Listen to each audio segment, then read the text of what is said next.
दोस्तों, मैं सिद्धार्थ गुप्ता और आप देख रहे हैं माइक्रोफंगी द मशरूम एक्सपर्ट का ऑफिशियल यूट्यूब चैनल। दोस्तों, आज जो विषय लेकर करके हम आए हैं और जिसके बारे में आज चर्चा होगी वो है कि क्या कारण है कि जिसके चलते आपका मशरूम नहीं उग पा रहा है। दोस्तों, वैसे तो मशरूम उगाना जो है किसी भी अन्य प्रतिभा के जैसा ही है, किसी भी अन्य स्किल के जैसा ही है। कभी आप उसमें सफल होते हैं, कभी विफल होते हैं, लेकिन सबसे मुख्य बात है कि आपको हमेशा कोशिश करते रहना चाहिए और अपनी गलतियों से सुधार करना चाहिए, अपनी गलतियों का सुधार करना चाहिए। दोस्तों, कभी कभी तो ऐसा होता है, मन एकदम व्याकुल हो जाता है, चिड़चिड़ा हो जाता है। जब आप सोचते हैं कि आपका मशरूम का जो फसल है या जो आप फार्म में जो मशरूम लगा रहे हैं वो आपको एक सफल मशरूम उत्पादक के रूप में प्रोजेक्ट करेगा, लेकिन फिर आप देखते हैं कि कुछ भी नहीं उगा। और विश्वास कीजिए दोस्तों, जब ऐसा परिस्थिति होता है तो मन बहुत चिड़चिड़ा और बहुत गुस्सा भरा हो जाता है। ऐसा मेरे साथ एक बार नहीं कईयों बार हुआ है। दोस्तों, ये सब छोटी छोटी कारणें हैं, छोटे छोटे कॉमन मिस्टेक्स है, भूल है छोटा छोटा, जो कि हम लोग आसानी से नज़रअंदाज कर देते हैं मशरूम उगाने के वक्त। और अगर हम इस छोटी छोटी मिस्टेक कारणों का अध्ययन करें और उसको बारीकी से उसका अपने मशरूम के उत्पादन के समय उसका उपयोग करें तो आसानी से ये सब समस्या को दूर किया जा सकता है। दोस्तों, इस एपिसोड में हम करीबन 10 ऐसे तो बहुत से कारण हैं, लेकिन जो मुख्य 10 कारण है जिससे कि आपका मशरूम नहीं उग पा रहा है, उन कारणों के बारे में हम बातचीत करेंगे और साथ ही साथ हम उसका जो प्रैक्टिकल सॉल्यूशन होगा, क्या उसका समस्या का समाधान होगा, उसके बारे में भी हम बात करेंगे। दोस्तों, मशरूम उगाना वजह है, मशरूम उगाने के साथ में हमेशा कुछ ना कुछ उसके बारे में जानते रहिए, देखभाल करते रहिए। और अगर आप कितने बड़े भी वेटरन मशरूम उत्पादक हैं, बहुत बड़ा बहुत दिन से कर रहे हैं, तो इसमें कोई संदेह की बात नहीं है कि अगर आप फिर से बेसिक सीखने में आ जाए कि छोटे छोटे क्या कारण हैं, जो समस्या आते हैं जिसके कारण हमारा मशरूम नहीं उग पाता है, उनको जानकारी लेने में कोई हर्ज नहीं है। दोस्तों, शुरू करने से पहले मैं आप लोगों से गुजारिश करूंगा, निवेदन करूंगा कि दोस्तों हमारा YouTube चैनल ज़रूर सब्सक्राइब करें, जिससे कि आपको मशरूम के बारे में हमेशा कुछ ना कुछ जानकारी नया मिलता ही रहेगा। और हम कोशिश करते हैं हमेशा देने का, बांग्ला और हिंदी दोनों में। आप अगर सब्सक्राइब करेंगे तो ऑटोमेटिकली अगर हमारा नया वीडियो अपलोड होता है तो आपको तुरंत पता चल जाएगा कि नया वीडियो अपलोड हुआ है। और साथ ही साथ अगर पसंद आए तो लाइक भी करें, और अगर कमेंट करने का इच्छा है तो कमेंट भी करें। कमेंट अच्छा भी हो सकता है, ख़राब भी हो सकता है, लेकिन हम लोग हमेशा पॉजिटिव लेते हैं। और दोस्तों, उन लोगों के लिए मैं कुछ नहीं बोलना चाहता हूं जो कि हमारे वीडियो में अपना प्रचार करते हैं, जिनको स्वयं मशरूम के बारे में जानकारी नहीं है, खासतौर पे जो नेटवर्किंग कंपनी के साथ जुड़ित हैं, जो मशरूम का काम करते हैं और नेटवर्किंग कंपनी के साथ जुड़ित हैं, वो लोग कृपया कर ना करें अपना ऐड, क्योंकि हम नहीं चाहते हैं। अगर आप सही होते तो मैं आपको मना नहीं करता, लेकिन आप लोग सही नहीं हो। आप लोग लोगों को भ्रम में डालकर ऐड देकर करके, लालच देकर करके लोगों को भ्रमित करते हो और फिर फंसा कर करके उनका मशरूम के प्रति कुछ भी रुचि नहीं बच पाता है जब आप लोग उनको बीच में भ्रम कर करके, भटका कर करके छोड़ देते हो। तो इसीलिए मैं अनुरोध करूंगा सभी लोगों से कि दोस्तों, मशरूम का ट्रेनिंग, उसका जो प्रॉब्लम्स है, उसका जो सॉल्यूशंस है, मशरूम के बारे में, बीज के बारे में, ये आप कोई अच्छा लैब या कोई अच्छा संस्थान जो रजिस्टर्ड है या अच्छा कंपनी, ऐसा नहीं कि सब बुरा है, लेकिन नेटवर्किंग कंपनी जो चेन मार्केटिंग करता है, लोग बनाता है, इंसान आप बनाए उसके बाद और कोई बनाए और आपको बहुत तरीका का लालच देगा कि बहुत तरीका का इनकम दिखाएगा, वो सबके चंगुल में ना पड़े। वो आपको कुछ भी मशरूम के बारे में नहीं सिखाएंगे। उनका मकसद सिर्फ और सिर्फ पैसा कमाना है, आपको भ्रमित कर करके, आपको यूज कर करके चेन बनाना है, मनुष्य का चेन। नेटवर्किंग कंपनी हो, मल्टी लेवल मार्केटिंग कंपनी हो, ये लोग मशरूम का बिजनेस दिखा रहे हैं और आपको भ्रम कर करके आपको दुविधा में डाल दे रहे हैं। तो दोस्तों, इन सबों से सावधान रहें। तो दोस्तों, आइए शुरू करते हैं हम लोग आज का कार्यक्रम। वो 10 कारण जिससे कि आपका मशरूम नहीं उग पा रहा है और उसके लिए आप क्या क्या उपाय करेंगे जिससे कि ये सब जो समस्या है वो ना आए। तो दोस्तों शुरू करते हैं।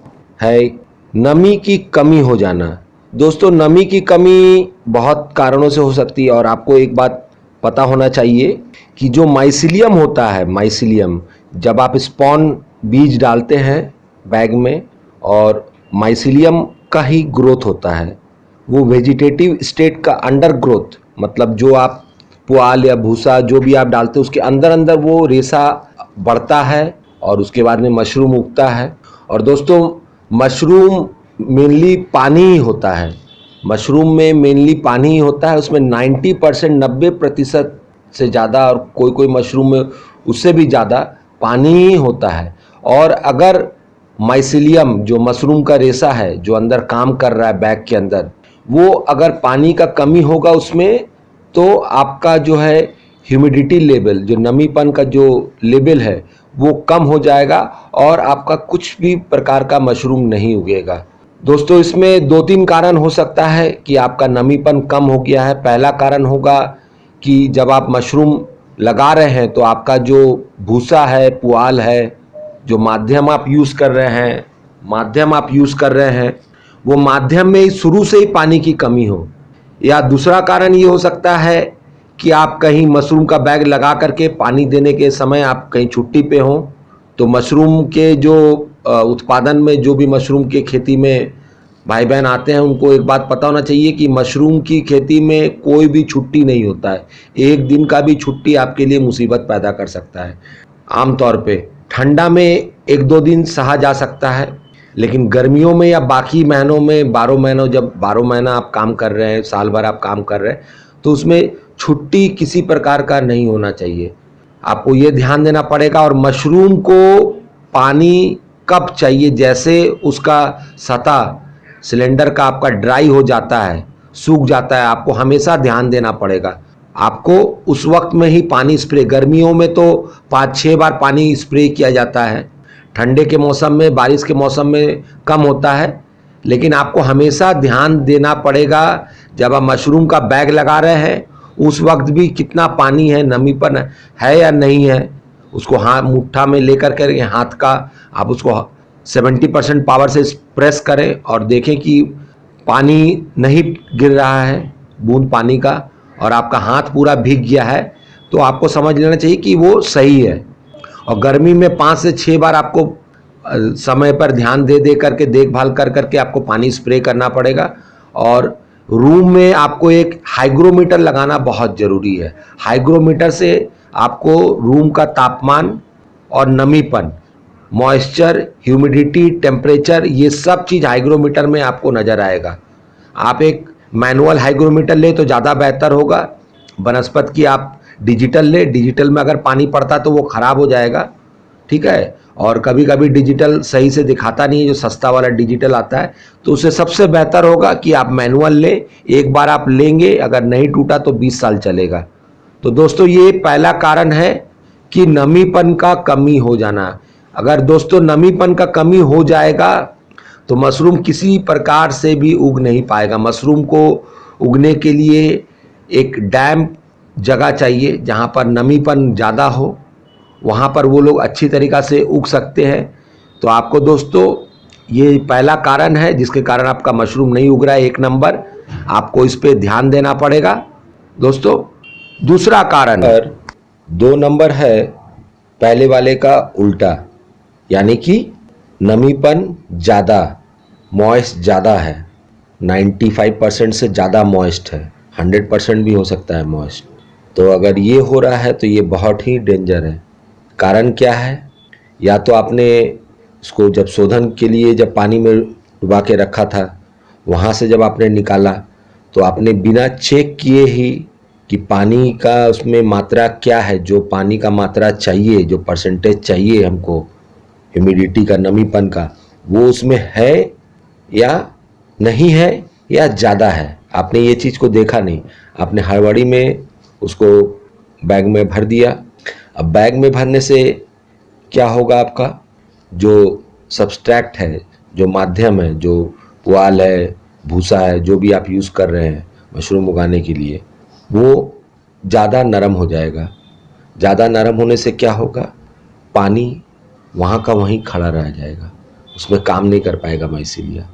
उससे फिर मोल्ड आएगा, ग्रीन मोल्ड, हरा रंग का जो फफूंदी होता है वो आ सकता है, ब्लैक मोल्ड आ सकता है। आहिस्ता आहिस्ता वो लोग, अच्छा उसके बाद में उससे वहाँ से बैक्टीरियल ग्रोथ हो सकता है, बैक्टीरियल फॉर्मेशन हो सकता है, तो उससे आपका माइसीलिया को लड़ना पड़ेगा, जो कि वो कर नहीं पाएगा।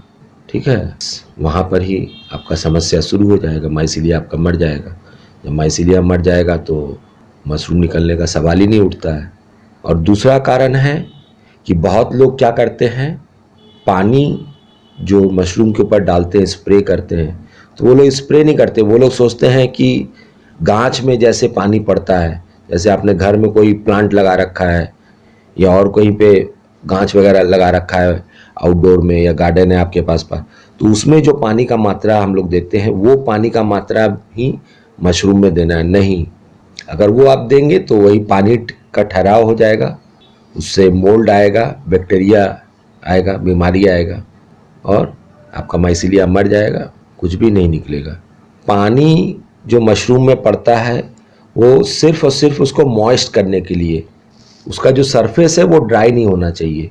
जो सिलेंडर के अंदर में मॉइस्ट कंटेन है, पानी का जो कंटेन है, पानी जो है सिलेंडर के अंदर में, वो जस का तस रहना चाहिए।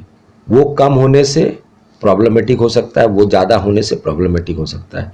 इस चीज़ का आपको ध्यान देना पड़ेगा। तो पानी ज़्यादा नहीं होना चाहिए। और मशरूम में पानी, जैसे आप लोग सैलून वगैरह में जाते हैं, वहाँ पर जैसे आपके फेस पे स्प्रे करता है स्प्रे पॉट से, उसी प्रकार का आपको मशरूम को बारिश के जैसा पानी पसंद है।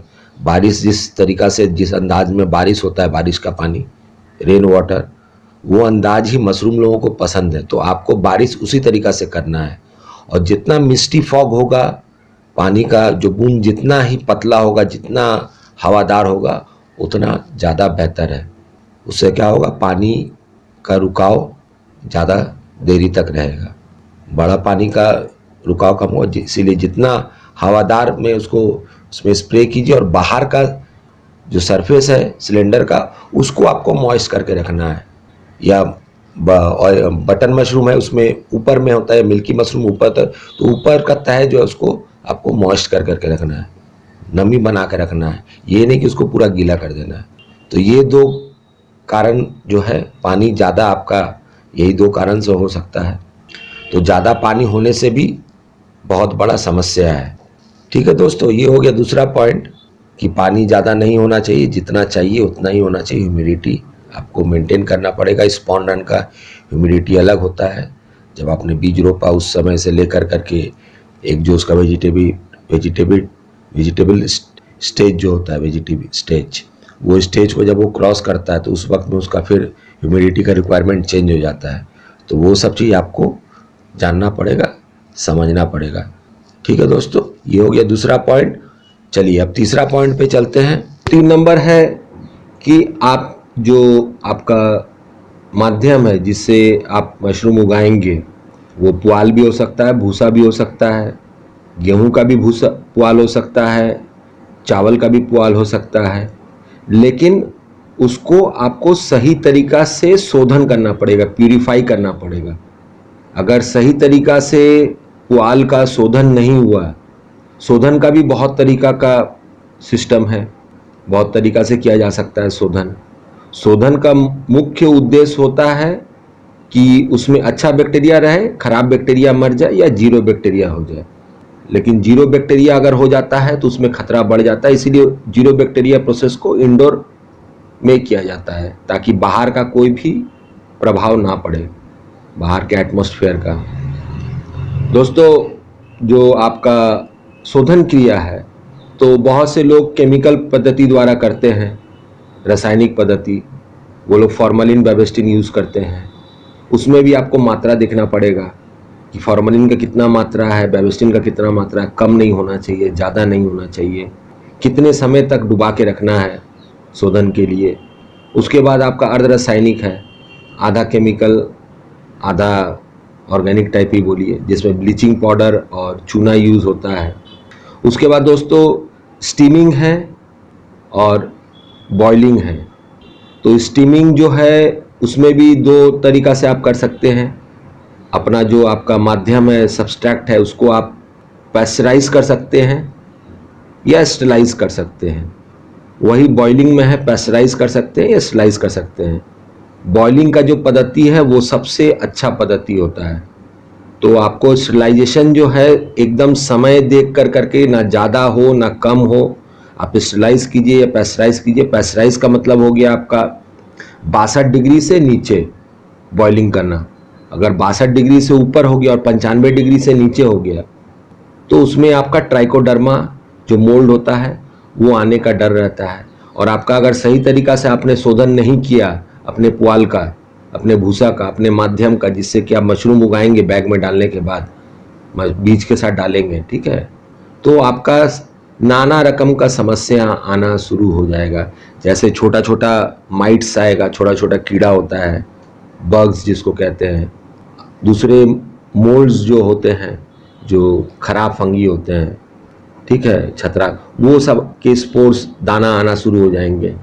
और आहिस्ता आहिस्ता आप देखेंगे कि वो जो मशरूम है, आपका जो प्रोजेक्ट है, आपका जो मशरूम का जितना भी उत्पादन है वो सब उनके अंडर में चला गया है और आपके हाथ कुछ भी नहीं लगा। और जो भी मशरूम अगर निकलता भी है तो वो मशरूम शायद आप नहीं खाएंगे, क्योंकि वो खाने के लायक ही नहीं है। तो दोस्तों, शोधन क्रिया को शॉर्टकट ना करें। कोई भी क्रिया मशरूम के संबंध में उसका शॉर्टकट ना करें। शॉर्टकट करने का मतलब है कि आप कोई ना कोई समस्या को खुद बुला रहे हैं, मतलब आ बैल मुझे मार। तो जो भी पद्धति से आप शोधन करते हैं अपने सब्सट्रैक्ट को, अपने माध्यम को, जो खाद बनाते हैं मशरूम के लिए, जिसमें मशरूम उगेगा बैग के अंदर, तो उसमें आपको हर क्रिया में शोधन का ही नहीं, हर क्रिया में आपको ध्यान देना पड़ेगा कि आपका जो मापदंड है उसके अनुसार ही आप काम कर रहे हैं। अगर मापदंड से 19-20 भी हुआ तो समस्या आने का हमेशा चांस रहता है। तो दोस्तों, 3 नंबर हमारा हो गया कि सही तरीक़ा से आपका माध्यम जो है मशरूम उगाने का, उसका शोधन नहीं हुआ है, उसके कारण भी आपके पास समस्या आ सकता है। इसमें कॉपरनिकस बोल करके होता है, इंकी कैप, कॉपरनिकस, वो सब मशरूम निकलते हैं। और अन्य मशरूम भी निकल सकते हैं जो कि खाने के लायक नहीं होता है, उसको देख करके आप खाना नहीं चाहेंगे। ठीक है दोस्तों, ये हो गया आपका जो है तीसरा नंबर। और चौथा नंबर हो गया, ये भी बहुत मुख्य है, वो हो गया हवा, शुद्ध हवा।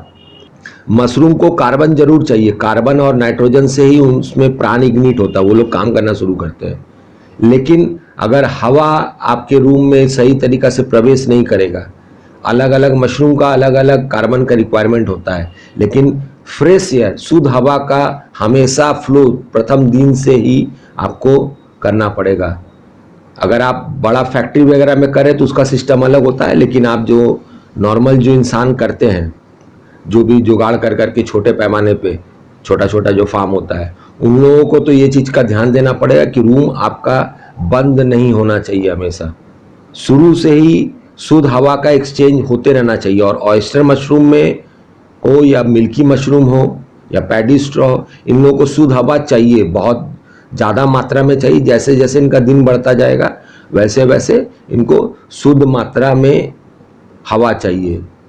हवा एकदम शुद्ध होना चाहिए और हवा हमेशा एक्सचेंज होता नहीं। उसके लिए रूम में आपको खिड़की बहुत ज़रूरत है, 2 खिड़की क्रॉस वेंटिलेशन के लिए बहुत ज़रूरत है।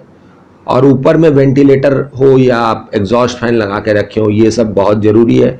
नहीं तो आपका जो मशरूम है वो मतलब अजब तरीक़ा का उगने लगेगा, जिसको हम लोग टाटरिंग कहते हैं, टेढ़ा, मतलब अजब साइज़ का, अजब शेप का उगने लगेगा। तो ये चीज़ का आपको हमेशा ध्यान देना है कि फ्रेश एयर हमेशा फ्लो करते रहना चाहिए आपके रूम में।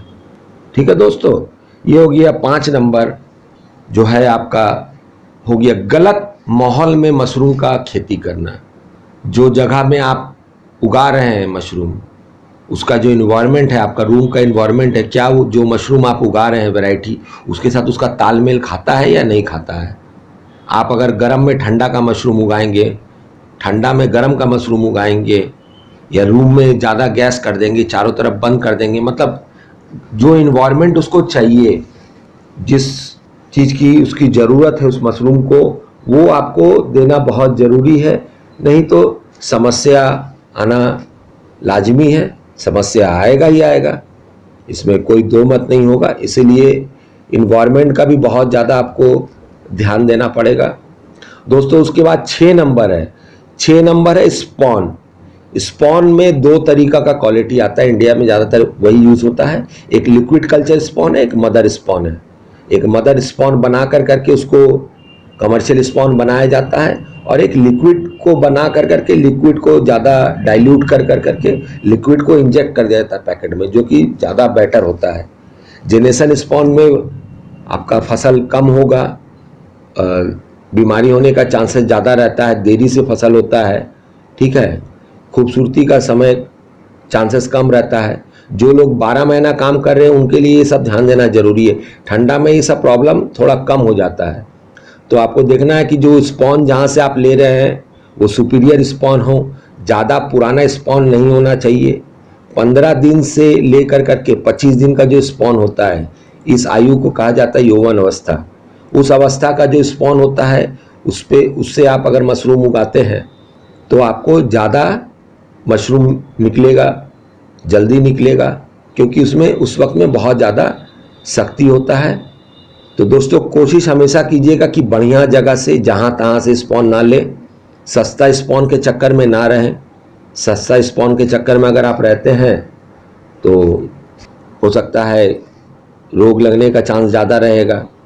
और दोस्तों जैसे भी आपको स्पॉन मिलता है, अगर आप यूज़ उसको लेट से करना चाहते हैं तो ब्राउन पेपर या डब्बा कार्टून जो होता है उसमें उसको डब्बा में पैक करके फ्रिज में आप रख सकते हैं 5 डिग्री टेम्परेचर में। तो स्पॉन का भी आपको ध्यान रखना है। फिर उसके बाद दोस्तों आता है, ये भी बहुत मुख्य है, मशरूम के जीवन चक्र को समझना।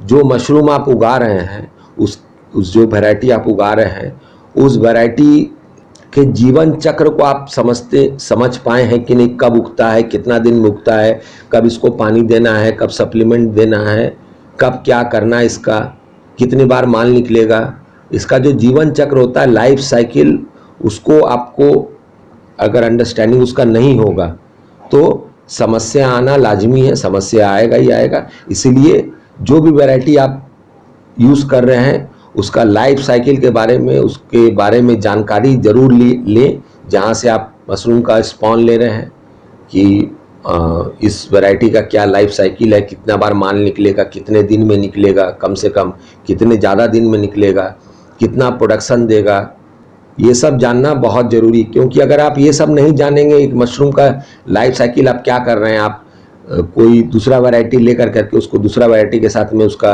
अंडरस्टैंडिंग कराना चाह रहे हैं उसके पद्धति से, तो वहाँ पर आपका वो चीज़ फेलियर हो जाएगा। दोस्तों उसके बाद आता है 8वां नंबर जो है वो है पानी। पानी भी बहुत महत्वपूर्ण है मशरूम में। आपको हमेशा जो भी पानी आप यूज़ करें शोधन के लिए या आप उसको क्या नाम है स्प्रे करने के लिए मशरूम के ऊपर, हमेशा पानी छान के यूज़ करें, हार्ड वाटर ना यूज़ करें।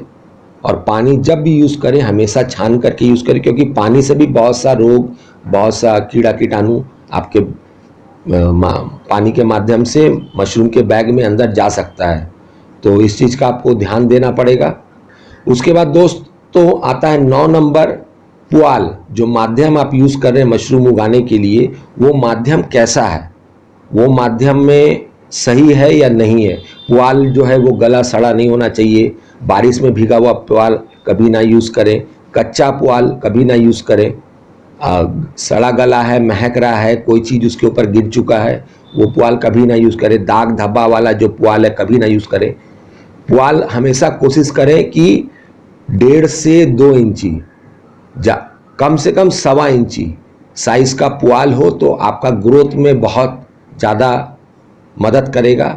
और साथ में पुआल काटने के बाद जब आप बस बोरी में भरते हैं शोधन के लिए, उससे पहले उसको आपको झाड़ लेना है। उसके अंदर जितना भी डस्ट है, जितना भी धूल है, वो सबको आपको झाड़ लेना, नहीं तो वो भी आपको एक समस्या की ओर ले जाएगा।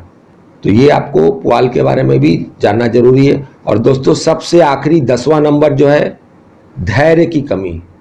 मशरूम के काम या कोई भी काम आप करो, आपको विश्वास और धैर्य होना बहुत जरूरी है, पेशेंस होना बहुत जरूरी है। अगर आपके पास में पेशेंस नहीं है तो बहुत सा समस्या आप बिन बुलाए आपके पास आ जाएगा। तो दोस्तों पेशेंस रखना मशरूम के काम में या कोई भी काम में धैर्य रखना बहुत बहुत बहुत जरूरी है दोस्तों आशा करता हूं कि आज जो हमने इस एपिसोड में, इस वीडियो में चर्चा किया वो 10 कारण जिसके चलते आपका मशरूम नहीं उग पा रहा है और आपको क्या करना है।